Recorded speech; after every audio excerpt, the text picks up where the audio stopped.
Hello and welcome back to SportsZone. This is once again going to be our football segment. We're going for two. I'm your host of this segment. I'm Dan.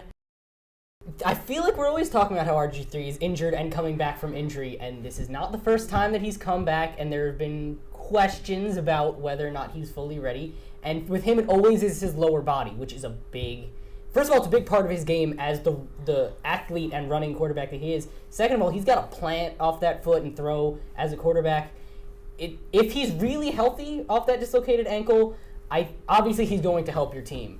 If he's not 100%, it's a risky move. I mean, admittedly, the Redskins probably have nothing to lose because even with their 3 wins, they're not catching Dallas and Philly. It's just not going to happen, despite the upset they pulled last week. It's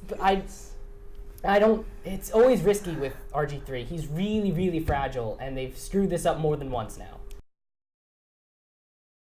He's a walking headline. You know him, you love him, or you love to hate him. Tim Tebow has agreed to a contract with the Philadelphia Eagles, the circus that is the Philadelphia Eagles this offseason, it seems. There's, numbers. For the first 3 quarters of a football game, he'll go 4 of 12 as a passer. It's not enough to warrant a guy starting and playing on a regular basis, despite the late game magic that he seemed to have in his time in Denver. As a Jets fan, I followed this very closely for 5 years. I'm going to say this: Rex Ryan is done. He's in the last year of his contract. There's a relatively new general manager in John Idzik, who has taken his fair share of criticism and deservedly so. But there's no way that you can sign Rex Ryan to another contract, assuming they tank this year as they're expected to at this point, coming off a dismal loss to Buffalo. And Michael Vick isn't the answer. Realistically, there's a lot more issues than there are at quarterback, but you now have to look at, much like the Redskins are maybe looking, maybe RG3 isn't the guy, is Geno Smith the guy? And he played well the last quarter of last season, but it hasn't carried over. 3 interceptions on 3 consecutive drives in the first quarter alone before he was benched. And dismal and terrible decisions. I mean, that's the biggest problem. Even if you go back way far, Jets quarterbacks make really bad decisions. But yeah, I think Rex Ryan is done. Geno Smith isn't the answer. Michael Vick isn't the answer. There's a whole lot of problems in New York, New Jersey, and it pains me deeply.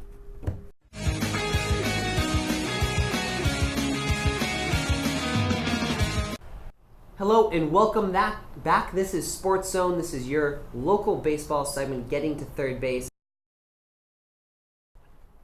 Again, another fairly aggressive move by the Cubs. We talked about a little bit before we broke that they had hired Joe Madden to be their manager, which was also a fairly aggressive move for them.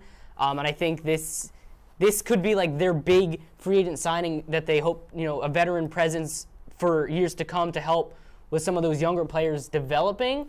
And I think they're really trying to build around Lester now. He gives them a real focal point and a real solidified ace that they can build their young team around.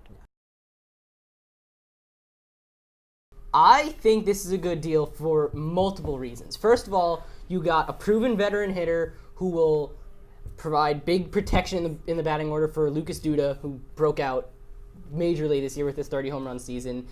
He's proven he can be clutch. He's got a 338 batting average in the playoffs in his career in like 22 games, which is great. He won a batting title in 2013, so he shows he can still get it done. Hit 20 home runs also in 2013. So number-wise, I think it's a good deal, but also it's a huge deal in terms of the mentality of the Mets as a team. This signing to me tells me that rebuilding is over, because this is a 35-year-old outfielder that the Mets just signed to a 2-year deal, which tells me they are taking 2015 seriously.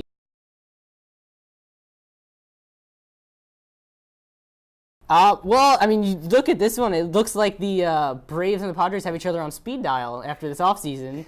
Melvin Upton Jr., formerly known as B.J. Upton, the artist formerly known as B.J. Upton, will rejoin his brother back out in San Diego. Justin Upton was shipped out there earlier in the offseason. But a lot of people think this is a win for San Diego. They got a lot of talent, especially in Kimbrel. But Atlanta gets out of B.J. Upton's contract. And he's owed something like $48 million over the next 3 years. And San Diego is taking all of the money. They are taking that entire contract. And I think you have to look at that as Atlanta knows they're not competing this year. They're building for when they open their new stadium in 2017, and getting out from under that contract gives them the freedom to go sign some younger players in the offseason and build for the future. So I think Atlanta is kind of understatedly got a pretty good part of this deal.